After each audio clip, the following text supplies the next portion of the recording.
Hey family, and welcome to Recap Mondays, brought to you by J.A.M, Just African Music. It's your girl Gabby Mack, and I'm here to bring you the latest stories that has happened and taken place in the African music industry. So let's jump right into it, because today we got a lot to talk about. Alright, so first we're going to talk about Wizkid. Oh, this man, he just keeps like making us proud, to be honest. Like, I just love him. Like, his music, his style, everything. Like, he's really doing it. So the Grammys brought some highlight to Wizkid over the past week, and like, we're really proud of him. They talked about how Afrobeats was reshaped with Wizkid's album Made in Lagos. So they did a video, you know, that highlighted his success and everything, and it was really awesome to really watch and see how they're, you know, talking about his whole story, like where he started, where he's going now, like, you know, how far his music has really traveled all the way from Nigeria to the US. And one of the things that they highlighted was the fact that Afrobeats giants further into the pop music conversation while elevating his hometown in Nigeria. In the description, they described Wizkid as the Afrobeats giant, who is furthering his music into the pop music conversation while elevating his hometown in Nigeria. All the music that he's doing now with so many artists such as her, Damian Marley, Burna Boy, Justin Bieber, and so much more. Like, we all know that we have a favorite track on that album. Like, I love every song pretty much on that album, but like, it's a vibe. Wizkid is really putting Afrobeats on the map, and it's great to see. And he's been nominated for 2 categories: Best Global Music Performance and Best Global Music Album. And I hope he wins one of them or both of them. Like, good luck, and make sure you check out the Grammys on Sunday, April 3rd. Okay, moving on, still talking about big moves for Afrobeats in the US. Billboard, yes, I said Billboard. Billboard, in partnership with Afronation, reflects on how African music crossed over into a wider pop culture. So Billboard and Afronation recently launched the first ever official Billboard Afrobeats US song charts, guys. Like, so now we gonna have our own section on the billboards, and I think that is absolutely amazing. This is gonna bring so much growth to the Afro beats community. So many artists are gonna have an opportunity to really get their music heard now, because we have our own category, and that category is gonna be launched on March 29th, and it's gonna rank the most popular Afrobeat songs in the country based on a weighted formula incorporated official only streams on both subscription and ad supported tiers of leading audio and video music service, plus download sales from the top music retailers. So this is amazing that we have like our own section and now, and this is what I'm talking about. Like, we are all part of the community that makes, you know, that puts Afrobeats on the map, and our artists are really putting in the work, and now they're going to be recognized for it. And I love that for all of them. And this is good for upcoming artists to know that there's a way for them to now penetrate through the US charts, and just be known here now. And now you don't have to feel like you have to travel back home to, you know, to become big. You can become big right where you are, and this is absolutely amazing. You know, for all our African artists. Now, speaking on Afronation, though, that they partnered with Billboard.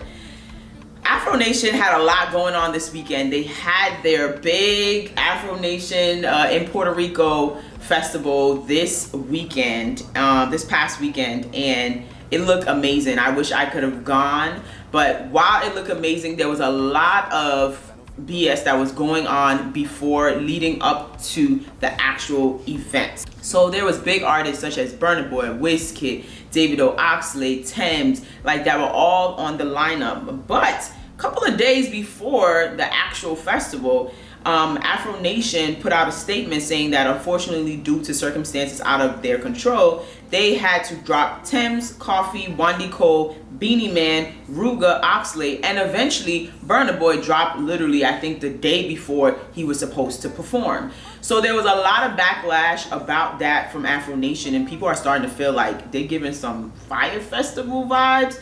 But Afronation, like, they've really been doing their thing. But I know that industry is hard. Like, I've kind of had the opportunity to work a little bit, you know, with some of these artists, and trying to plan something like that, it's like, it's big, and so many things can happen.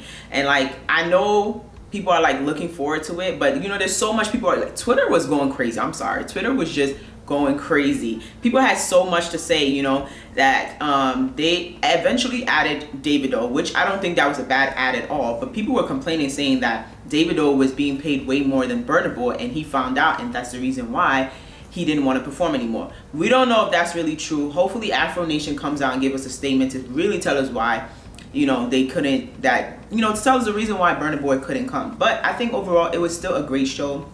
It looked awesome. I followed so many people that were there, just watching their snaps, their you know, the Instagram stories, and just seeing the vibe, and it looked amazing. Like, I'm not even going to deny the fact that, you know, it wasn't a good event. It looked like it was fun. I'm sure there was little mishaps here and there. That's every show and every concert, every festival that you go to. There's always going to be something, but I think overall it was still good. Now, another thing that people highlighted was the fact that when they dropped Burna Boy, they also added Rick Ross, and people were like, how is that equivalent? Like, yeah, Africans love Rick Ross, especially Ghanaians.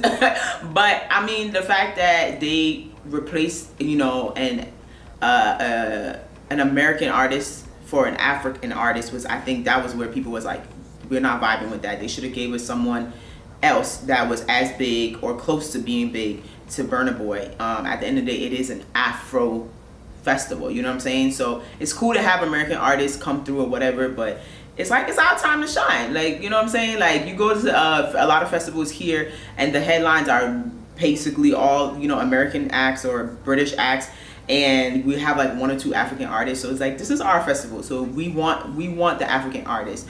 But I hope they come out and really tell us why they didn't have those other acts there, because I would have loved to see, you know, videos of the other acts and things like that. But that it is what it is. At the end of the day, I think people still enjoyed themselves and had a good time. It still looked like an overall festival.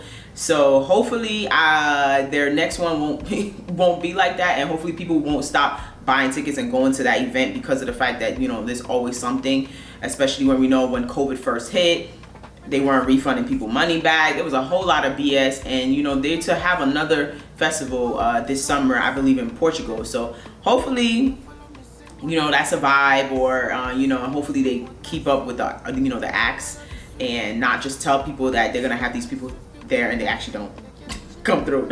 But yeah, okay, so that is our stories for today. So I mean, Afrobeats is still rising. Like, guys, we're, you know, it's making moves. African music is really making moves. I'm proud to, you know, be a part of that community, love the music, to promote it and everything. But make sure you guys, you know, follow us for more information, more stories. Every Monday we drop these videos.